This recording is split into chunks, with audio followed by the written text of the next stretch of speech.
铺天盖地的媒体报道，以及充斥全网的民众盛赞，让海伦娜以及整个北欧政府都惊喜不已。谁也没想到，抓住这个机会，影响力竟然会大到如此地步。网络上，人们除了热捧海伦娜这一次的果断与勇敢之外，还有很多人梳理了自从她登基以来的一系列运作。回看她的来时路，民众发现，这位年轻貌美的女皇一路走来时，一步一个脚印，极为踏实、漂亮、沉稳、干练、正义。海伦娜几乎集齐了一个皇室渴望拥有的所有优点，声望自然水涨船高。而这一切的幕后推手叶晨，此时已经悄然降落在阿根廷最南部港口城市，被称作世界尽头的乌斯怀亚。当叶晨与3位美女一同在乌斯怀亚机场降落之后，4人以北欧公民的身份顺利入关。北欧科考船的工作人员此时已经在机场外等候。他收到的消息是有几位北欧的气象学家要临时搭乘他们的船前往南极大陆，在南极大陆安放一批气候检测设备之后，再随船返回。之所以这么说，也是因为北欧这个科考站本身就不是常年站，如果一上来就说有人要留在这里过冬，那在这些科研人员眼里，几乎跟自杀无异。可能消息发过来之后，不等叶晨抵达，就会引发他们的讨论。叶晨就算想用心理暗示解决问题，也根本来不及。叶晨的北欧身份名叫吉米·路易斯，他带着3位美女刚出海关，就在出口处看到一个中年男子举着写有吉米·路易斯英文字样的牌子，于是他便走上前去，对那人说道：“你好，我就是吉米·路易斯。”对方见来的气象专家竟然是亚裔面孔，而且4个人全是亚裔，一时间有些惊讶，磕磕巴巴地问：“阁下就是路易斯先生？那这3位应该就是同行的另外3位专家了吧？”北欧本就不是移民国家，所以亚裔游客常见，亚裔移民就少见多了。气象部门也不是类似电力这种亚裔非常有优势的部门，所以一口气来4个亚裔气象专家，对这个阶级的工作人员来说，确实有点不可思议。叶晨微笑着说：“没错，要搭船的就是我们4人。请问咱们的船什么时候出发？”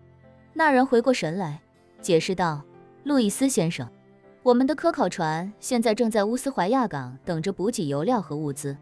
原定的出港时间是3天后的早上7点。不过德雷克海峡最近风浪很大，所以我们可能要在这里多等2天。等风浪小了才能出发。”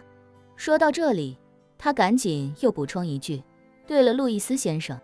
您4位稍后就可以先跟我一起去码头登船。我们给您4位准备好了4个房间。科考船吨位大，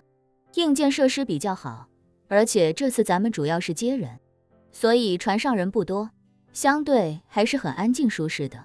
因为去南极要经过魔鬼西风带，那里风浪几乎堪称世界之最，所以世界各国的南极科考船都采用了能够抵挡更强风浪的大吨位船体，排水量基本都在1万吨以上。这种吨位的轮船内部空间非常充沛，除了携带大量燃油物资、科研设备之外，载员能力至少也都在100人以上。这次来的人不多，房间自然也非常宽裕。叶晨本来还想，不如先在乌斯怀亚找个舒适的酒店住几天，等船出发前再去港口登船。可转念一想，虽然吴飞燕的飞机没来过乌斯怀亚，都是在布宜诺斯艾利斯和世界各地之间穿梭，但这里距离布宜诺斯艾利斯毕竟不远，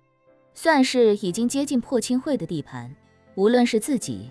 还是林婉儿，亦或者云如歌、宋如玉，都是破青会迫切想要找到的对象，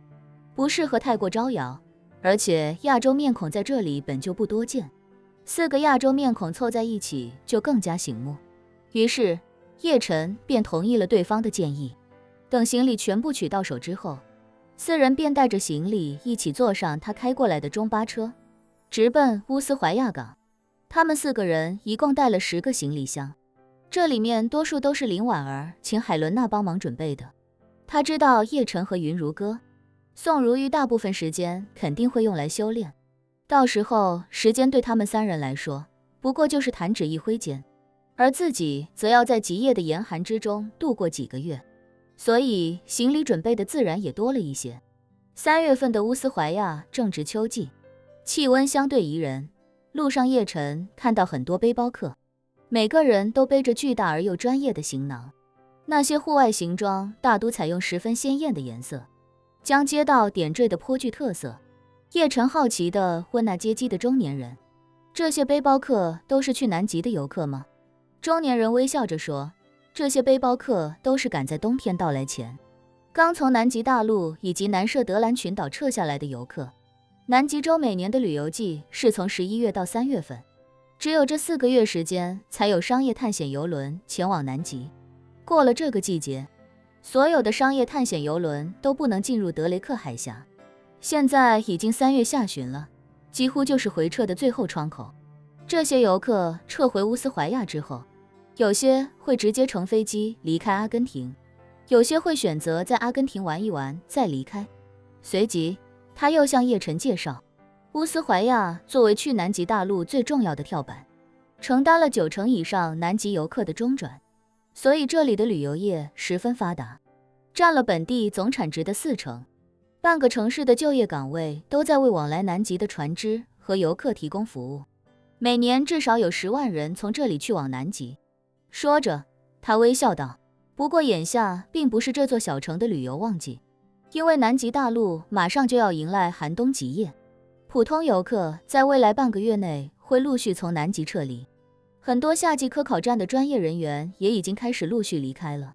我们这次进去也要赶在4月初从南极赶回来，